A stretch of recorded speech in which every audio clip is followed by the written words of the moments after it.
Hey guys, it's Parzival. I also go by Will, and I am back with another sketchbook tour. Well, sort of.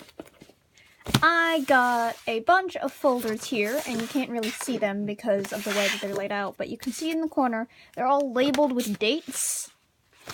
And these are what I used as sketchbooks before I actually got into sketchbooks. And I figured that since I found them now, I recently went back to visit my family and I found these and brought them back with me, I would share them with you. I guess sort of one at a time, but, you know, more like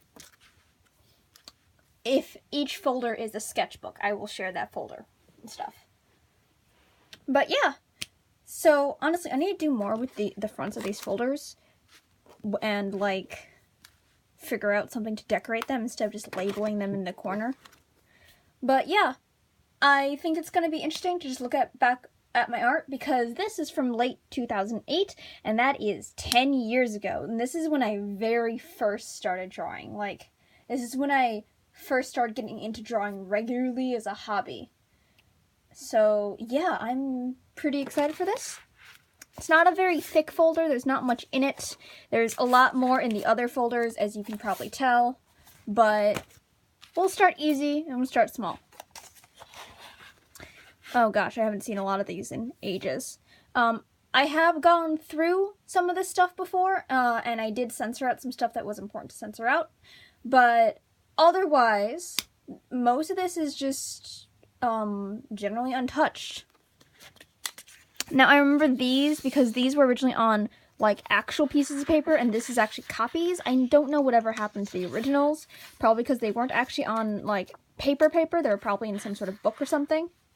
But these were the very first time I actually started drawing things. I was in a production of Bugsy Malone, and I wanted to draw all the characters as I saw them. And so this at the top is the first page I started with, and then I believe it was this one, and then this one. I'm not positive, but... And you can see here, this is actually where I got some of my original characters from, or at least the basis of them. I eventually revamped them into, like, actual characters, because I like drawing their designs.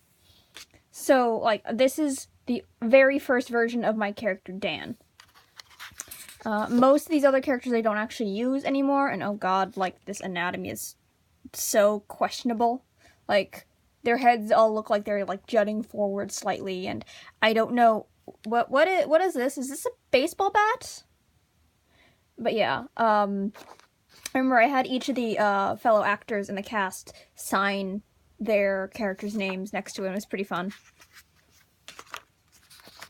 And this is the first drawing that I ever did of my OC Bennett, who originally was Benny Lee in the play. And even then, he still has the X scar and the fang earring that's really hard to see. I was not great at coloring back then, but I tried to color in pretty solidly. Love how this one is not even named, her name is just Waitress. And she's blowing bubblegum for some reason. I'm like, this character is purple and has no reason to be purple when everyone else is, like, dull colored, except for that one down there who's blue for some reason. Like, did those suit colors even exist back then? Probably, but... And then this is Benny Lee and Laughing Girl, who on the last one, she wasn't colored, and I don't know why. Why are the other ones colored and this one isn't? But this is Benny Lee and Laughing Girl, and Laughing Girl was played by my best friend in that theater group at the time. And my attempt at a background and foreshortening and stuff like that, I believe this is supposed to be a street corner, and I think these lines are supposed to be like a light source. And I think that's supposed to be a shadow behind her, but it didn't get very dark because I think I was afraid that if I went too dark, you wouldn't be able to see her or something. I don't know. Kind of looks like she's glowing. That's so weird. But, like, at least I tried backgrounds back then. And then I think this is me trying to imitate the Bugsy Malone logo. I don't know if there's actually a logo anywhere on the thing. No, there isn't really a logo anywhere. So I think this is me trying to, like, trace over it and imitate it. So I was trying to letter. Oh, this is just a blank comic, like, border thing. I think it might have been, like, used as a bleed, since there's, like, colored pencil on the back. Oh, yep, okay. This is the Bugsy Malone logo, so this was definitely me trying to, like, trace it or something. Or, like, trying to imitate it. Didn't do a very good job. This is Footloose and Bugsy Malone Jr. because I actually didn't do a bad job of photoshopping that, surprisingly. Especially since I didn't have Photoshop at the time. I think I just had, like, Microsoft Paint. But this was... Footloose was the second play I was in with this troupe after Bugsy Malone. So I thought it'd be fun to take the characters that I had basically turned into my own OCs and put them in the Footloose roles. So there's Dan again. Now he's a full name. Daniel Allen as Ren McCormick. Benny Lee as Ariel Moore. Mina? I don't know what that last name is, because I don't remember this character. Mina Ramai as Rusty? I don't know. Ian is Chuck Cranston, and Ian was another character I had at the time, whose name is now Kyle, because he's still boring. And Charles D. Reese as Willard Hewitt, and I've no idea what I do with Charlie right now. I think I still use him, like, as a background character. I know he's Charlie now, not Charles, but... Oh god. Like, this anatomy is at least, like, better than, like, the other anatomy, but it's still not very good. Like, I didn't know how to draw faces at the time. I didn't know how faces worked. Oh gosh, and this is, like, a comic from way back then when I thought I could, like, do a comic based on the play with these characters, and it wasn't very good, but I admire myself for trying. Dramatic eyes in the darkness. I remember this face consistently. This face haunts my dreams for some reason. And then, like, all these tiny little panels just shoved up into one square for some reason. And then I believe these will write afterwards, and this was a school project based on Greek myths. I don't remember which myth this one is, but I remember I was doing a book based on it, like a storybook for a project. So I did a lot of drawing for it. Oh gosh, look at that really shaky line art. That's something. I also can't tell if this is a copy or the original, because this kind of looks like the original. Oh yeah, no, it's the original. You can see that the bleed lines are going through. Because I had a really heavy hand. Speaking of hands, that is surprisingly not as shitty of a hand as I thought it would be. Still pretty bad, but at least I was trying. Those arms are super long, though.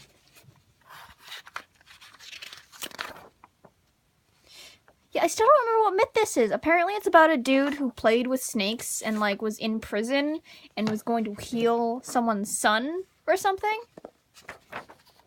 And another shitty background of, like, a balcony and a singular tree and some birds and nothing else.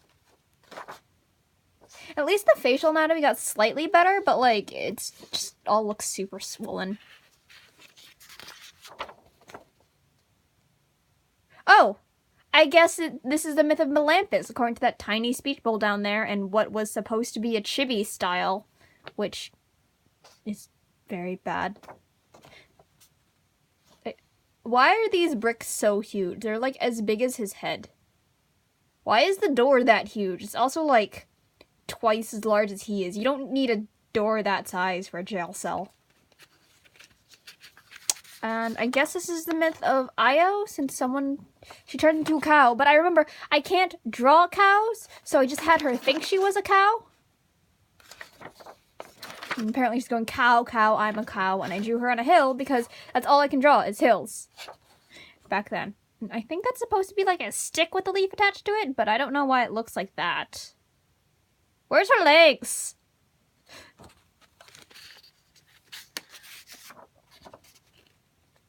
Another tiny little chibi version. Oh hey, that actually isn't like, that's not a bad foot for the skill level I was at. That's kind of impressive. Because compared to, like, that has toes and, like, a shape. That's not a bad foot for what I was doing. So, yeah, I guess this was, like, a Greek myth of Melampus that I was drawing. And I have no context besides, like, these pictures. Because I'm sure there was writing on, like, the other side of the page. So it'd be, like, a picture and then a page with writing. But I don't know what was on that side. And then there's a the end. There, all done. Because, you know, you're an artist. So you have to have the character be an artist and write the end. Because that's totally what things look like. And, like, it's crooked. It's crooked. I didn't use a ruler for whatever reason, and I probably should have. This could have been so much neater. But yeah, I think it's been a pretty decent improvement over the last few years. Let me just grab one of my current sketchbooks.